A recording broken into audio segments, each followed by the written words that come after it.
बिस्मिल्लाहिर्रहमानिर्रहीम अस्सलाम वालेकुम। हबीबुल ऑफिशियल में खुशामदीद। IBA BPS 5 to 15 का मेट्रिकुलेशन कैटेगरी का जो आज का पेपर हुआ है आज की डेट में यानी 21 जून 2025 को, तो उसका मैथमेटिक्स का जो है पोर्शन आज मैं सॉल्व करूंगा, जिसका पार्ट 1 मैंने यानी 41 से लेकर 50 तक क्वेश्चंस मैंने सॉल्व किए हैं जो अपने चैनल पे रखे हैं। तो ये है पार्ट 2 यानी वर्ड प्रॉब्लम्स 51 से लेकर 60 तक। आज मैं सिंपल और आसान तरीके के साथ सॉल्व करूँगा। जिन्होंने आज टेस्ट दिया है तो वो देखें इनको लाजमी और वेरीफाई करें, चेक करें अपने कितने क्वेश्चंस उनके करेक्ट हैं। और जिनका टेस्ट यानी नहीं हुआ है, बाद में होना है, तो वो लाजमी देखें, क्योंकि IBA के थ्रू जो भी क्वेश्चंस आते हैं वो सेम तरीके के होते हैं, सिर्फ उनमें जो है डेटा वगैरह या जो वैल्यूज़ वगैरह हैं वो चेंज होते हैं। तो ये लाजमी देखें, ये इंशाल्लाह आपको इसमें से काफ़ी फ़ायदा होगा। तो चैनल पर नए तो उसको सब्सक्राइब करें और वीडियो पसंद आए तो उसको लाइक करें, दोस्तों के साथ शेयर करें और कमेंट करें, मुझे बताएं कोई भी प्रॉब्लम हो इन प्रॉब्लम्स के हवाले से। तो 51 क्वेश्चन है, if 2 is added to the greatest 5 digit number the number will be. ठीक है, तो 5 डिजिट का जो ग्रेटेस्ट नंबर है वो है 99,999। उसमें 2 ऐड करेंगे तो वो कितना बन जाएगा, ये बन जाएगा। तो ये क्या होगा, ये होगा 1 more than the smallest 6 digit number.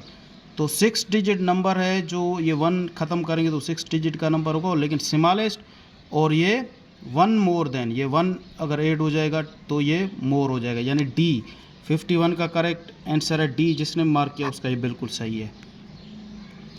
अच्छा, उसके बाद है question number 52, the statement that defines irrational number. तो इरेशनल नंबर क्या होते हैं, non terminating and non recurring, यानी जो पॉइंट के बाद जो आंसर हो वो ख़त्म ही ना हो, चलता चला जाए, और नॉन रिकरिंग यानी रिपीट ना हो, जैसे 0.15625 ये चलता चला जाए, तो ये होता है नॉन टर्मिनेटिंग और नॉन रिकरिंग। नॉन टर्मिनेटेड पर रिकरिंग, नॉन टर्मिनेटिंग का मतलब है कि वो ख़त्म तो ना हो लेकिन चलता चला जाए, लेकिन बट रिकरिंग वो रिपीट होता रहे, यानी 0.262626 ये चलता चला जाए, ये इसको कहते हैं terminating but non recurring. Terminating वो होता है कि पॉइंट के बाद वो ख़त्म हो जाए, लेकिन नॉन रिकरिंग वो रिपीट ना हो।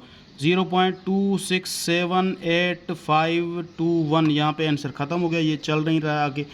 टर्मिनेटिंग एंड रिकरिंग, टर्मिनेटिंग और रिकरिंग वो होता है जो पॉइंट के बाद ख़त्म हो जाए और रिपीट भी वो होता रहे। तो ये मिसाल 0.121212 ये ख़त्म हो गया यहाँ पे। तो यहाँ पे इरेशनल नंबर को कौन सा जो है आंसर बेस डिफाइन कर रहा है, वो है ए। इरेशनल जो नंबर होते हैं वो नॉन टर्मिनेटिंग और नॉन रिकरिंग होते हैं। तो करेक्ट आंसर है 52 का ए, जिसने मार्क किया बिल्कुल सही है उसका। क्वेश्चन नंबर 53 है, the reasoning in which we generalized the statement is known as. तो उसको वो क्या होता है, वो होता है इंडक्टिव रीजनिंग। ठीक है, तो इसकी जो ये डेफिनेशन के हिसाब से, reasoning in which we generalise the statement is known, statement जिसमें नोन स्टेटमेंट जिसमें हो, जर्नलाइज्ड स्टेटमेंट हो, तो वो होता है इंडक्टिव रीजनिंग, यानी 53 का करेक्ट आंसर है ए। उसके बाद है question number 54, if A union B is equal to A then we can interpret this as.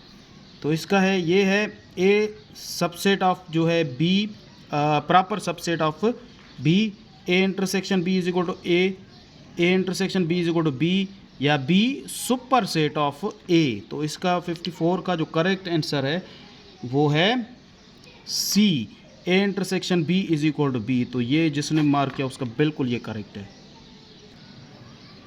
Question number 55 है, 3 और more points lies on the same straight line are known as. Same straight line पे 3 या उससे ज़्यादा जो point है वो लाई करें तो उसको क्या कहते हैं, कोलिनियर पॉइंट्स, यानी ए। 55 का करेक्ट आंसर है ए।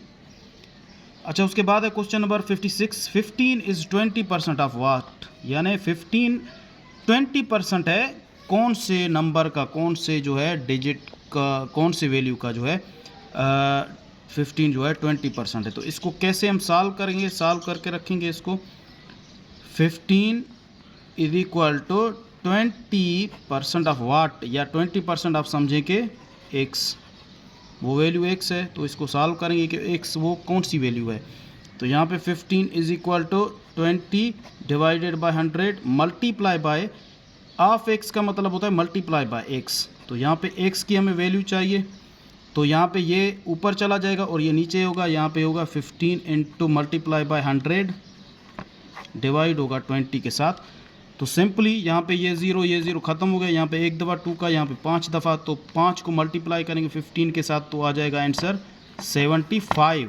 यानी एक्स की जो वैल्यू है वो है 75। अब आप देखेंगे 75 का जब आप 20% निकालेंगे तो वो आंसर आएगा 15। तो करेक्ट आंसर है क्वेश्चन नंबर 56 का 75 यानी बी। जिसने मार्क किया बिल्कुल उसका करेक्ट है। क्वेश्चन नंबर 57 है the temperature of a hilly mountainous area is -3 degree centigrade, after a few hours it will drop down by 4 degree centigrade, then the temperature will be. अब थोड़ा सा इसको समझें प्रॉब्लम को। पहले देखें टेम्परेचर जो है उस एरिया का -3 डिग्री सेंटीग्रेड है।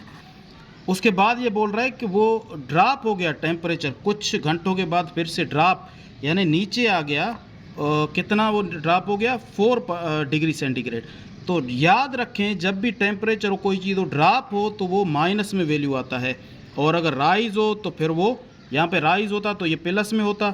ड्रॉप डाउन है तो यहाँ पे इसके आगे बिला शक माइनस हो या ना हो, पर यहाँ पे जो है इसको सॉल्व हम करेंगे तो यहाँ पे माइनस ही रखेंगे क्योंकि ये ड्रॉप हो रहा है नीचे आ रहा है। तो -3 -4 ये ऐड करेंगे तो ये में आंसर आएगा -7। तो जिसने भी ये जो किया है 57 का करेक्ट आंसर है -7 डिग्री सेंटीग्रेड या -7। D is the correct answer of question number 57। अच्छा उसके बाद है 58 नंबर क्वेश्चन है decimal number 139 will be written in binary number as. तो बाइनरी नंबर में इसको हम कैसे लिखेंगे, पहले जो है हम इसके जो है फैक्टर्स निकालेंगे फिर पता चल जाएगा। और फैक्टर्स होंगे कैसे निकालेंगे, यहाँ पे हम लिखेंगे 139, तो बाइनरी में करना है तो बाइनरी यानी 2 के हवाले से इसके जो फैक्टर हम निकालते जाएंगे। और अब यहाँ पे इसका टेबल लगाएं, 13 पे पहले लगाएं फिर 9 पे, 1 पे तो नहीं लगेगा तो 13 पे मिला के लगाएं। यहाँ पे 6 टाइम्स 1 बच गया, ये 19 हो गया। तो 19 पे कितना 9 टाइम्स 18 होगा तो 1 बच गया, तो ये 1 यहाँ पे लिखेंगे जितना बचेगा, अगर नहीं बचेगा तो 0 रखेंगे। 2 का यहाँ पे फिर से 6 पे 3 टाइम्स और 9 पे जो है 4 टाइम्स 8 हो जाएगा, फिर 1 बच जाएगा, यहाँ पे 1 रखेंगे हम। ये है डेसिमल तो बाइनरी का तरीका, इसको समझें थोड़ा सा। 2 का जो है 3 पे टेबल लगाएंगे, एक दफ़ा लगेगा, एक बच गया तो यहाँ पे 14 होगा, 7 टाइम्स 14, तो यहाँ पे पूरा लग गया, अभी कुछ नहीं बचा तो यहाँ पे 0 रखेंगे इसके सामने। यहाँ पे 2 का टेबल फिर से लगाएंगे, 1 पे नहीं लगेगा, 17 पे 8 टाइम्स जो है 16 होगा, 1 बच गया, यहाँ पे 1 रखेंगे। फिर 2 का लगाएंगे, यहाँ पे 4 टाइम्स 8 0, नहीं बचा तो 0, और 4 पे 2 टाइम्स 0, फिर जो है 2 पे 1 टाइम लगेगा और यहाँ पे भी कुछ नहीं बचा तो 0। तो इसका जो आंसर निकलेगा यहाँ से नीचे से ये वैल्यूज़ हम यहाँ लिखना शुरू कर देंगे। तो यहाँ पे 1, ये 0 0 0 3 टाइम्स 0 हैं, फिर जो है 1 है और फिर 0 है, फिर डबल 1 है यहाँ पे। तो यहाँ पे ये है आपका वैल्यू आ गया। डेसिमल 139 को हमने कन्वर्ट किया बाइनरी नंबर में, तो देखें 1 0 0 1 0 1 1 ए, ये ए के साथ जो है सेम आंसर है। तो 58 का जो करेक्ट और ऑथेंटिक आंसर है वो है ए। जिसने भी मार्क किया बिल्कुल उसका करेक्ट है। उसके बाद क्वेश्चन नंबर 59 है if 6 people dig a well 200 metre deep in 15 days, the number of people that are required to dig the same well in 18 days is। तो इसमें जो है 6 लोग जो है वो कोई कुआं जो है बना रहे हैं 200 मीटर का, तो 15 दिनों में, और अभी कितने लोग चाहिए जो वो काम सेम यानी कुआं वो बनाएं 200 मीटर का जो है डीप, तो जो है 18 दिनों में, तो कितने लोगों की ज़रूरत होगी। तो इसको हम, ये एक है रेशो और प्रोपोर्शन का प्रॉब्लम। तो यहाँ पे सबसे पहले हम लिखेंगे यहाँ पे पीपल, पीपल, और उसके बाद यहाँ पे डेज़ या टाइम आप लिख सकते हैं, सेम चीज़ है। तो पहले कितने पीपल हैं? 6 पीपल वो काम कर रहे हैं 15 दिनों में। उसके बाद नंबर ऑफ़ पीपल जो है वो पता नहीं, रिक्वायर्ड हैं कितने दिनों में वो कर रहे हैं, 18 में। तो इसको हम सॉल्व करेंगे। ये इनडायरेक्ट जो है, 2 टाइप्स ऑफ प्रोपोर्शन है, डायरेक्ट और इनडायरेक्ट। तो ये इनडायरेक्ट का है, तो इसमें एक जो है यहाँ पे ऊपर चला जाएगा एरो, यहाँ से एक नीचे आएगा। तो इसको हम लिखेंगे यहाँ पे x/6 प्रोपोर्शन 15 रेशो 18। तो इसको कैसे हम लिखेंगे? x ये इसके साथ मल्टीप्लाई होगा बाहर वालों के साथ, यानी x मल्टीप्लाई बाय 18 और 6 मल्टीप्लाई बाय 15, 6 मल्टीप्लाई बाय 15। तो ये हो जाएगा 18x इज इक्वल टू 90। 6 को मल्टीप्लाई करेंगे 15 के साथ तो ये 90 आ जाएगा। तो अभी x की वैल्यू हमें चाहिए, तो ये 90 डिवाइडेड बाय 18 होगा। तो 18 का 5 टाइम्स टेबल लगेगा 90 पे, तो आंसर होगा 5। ठीक है, जो हमें पीपल रिक्वायर्ड हैं 18 दिनों में जो है वही कुआं वो कंप्लीट करें, काम अपना डीपली उसको जो है खोदें। तो कितने लोग चाहिए हमें? 5 यहाँ पे। तो इसका जो करेक्ट आंसर है क्वेश्चन नंबर 59 का वो है A5। जिसने भी मार्क किया बिल्कुल उसका करेक्ट और ऑथेंटिक है। इसका एक और भी तरीका है, वो भी मैं यहाँ आपको समझा देता हूँ। तो यहाँ पे पहले लिखें जो पीपल हमें या जो चीज़ें हमें गिवन है, पहले 6 पीपल हैं, मल्टीप्लाई करें उसको जितने डेज़ हैं 15 के साथ, और बाद में दूसरा जो बाद में पीपल जो है रिक्वायर्ड है वो है x, और मल्टीप्लाई करें उसको साथ दिन कितने 18, यानी पहले वालों के साथ मल्टीप्लाई करेंगे दोनों डिजिट, और बाद वालों के साथ मल्टीप्लाई करेंगे। तो ये होगा 90 इज इक्वल टू 18x। तो x is equal to 90 divided by 18। यहाँ पे एक दफ़ा, यहाँ पे 5 दफ़ा, तो x की वैल्यू 5, यानी सेम ये आ गई। किसी भी तरीके से आप करें, आपका आंसर जो है वो एक्यूरेट आना चाहिए। आपको ये दोनों तरीके बिल्कुल सिंपल हैं, आप इनको समझें अच्छी तरह से। तो ये 59 का आंसर है ए।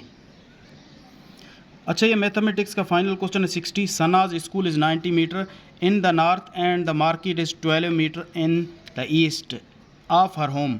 The distance between the school and market is. तो इस प्रॉब्लम को जो है किस तरीके से हम सॉल्व करेंगे, आप समझें कि ये जो हमें गिवन है 9 मीटर वो ए है, और बी इक्वल है 12 मीटर के दूसरा वैल्यू, और स्कूल और मार्केट के बीच में जो डिस्टेंस है वो हमें फाइंड करनी है, तो वो है सी की वैल्यू हमें फाइंड करनी है। तो ये प्रॉब्लम हम सॉल्व करेंगे अकॉर्डिंग टू पैथागोरस थ्योरम। अब ये पैथागोरस थ्योरम क्या है? ये ट्राइंगल में इस्तेमाल होता है जब 2 साइड्स ट्राइंगल की हमें गिवन हो और थर्ड जो है गिवन ना हो, फाइंड करना हो, तो उस 2 में से हम थर्ड भी फाइंड कर सकते हैं। तो ये होगा c² is equal to a² plus b²। अब सिंपली c² में फाइंड करना है a²। a की वैल्यू जो क्या है 9, इसको स्क्वायर करें, प्लस b की वैल्यू क्या है 12, इसको भी स्क्वायर करें। तो c² is equal to 9 square जो है 9 बाई 9 ये होगा 81, और 12 बाई 12 ये होगा 144। ठीक है, तो c² इज इक्वल टू ये हो जाएगा आपका 225। तो यहाँ पे ये स्क्वायर है, दूसरी तरफ ये चला जाएगा, हमें c की सिर्फ वैल्यू चाहिए, तो ये स्क्वायर रूट या अंडर रूट में चला जाएगा, कन्वर्ट हो जाएगा, यानी c is equal to 225 under root. तो अंडर रूट जो है 225, इसको हम इस तरह भी लिख सकते हैं 15 इंटू 15, ये हो जाएगा 225।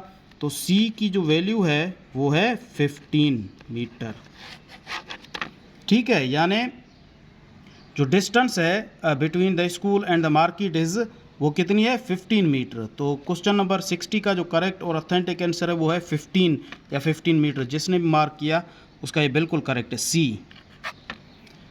तो दोस्तों, ये मैथमेटिक्स का पोर्शन हमारा कंप्लीट हो गया। इसके अलावा आपका कोई भी क्वेश्चन हो, सवाल हो, आप कमेंट करके मुझे पूछें, और वीडियो अच्छी लगे तो उसको लाइक करें, दोस्तों के साथ शेयर करें, और मुझे भी दुआ में याद रखें। अल्लाह हाफिज़। Thank you very much.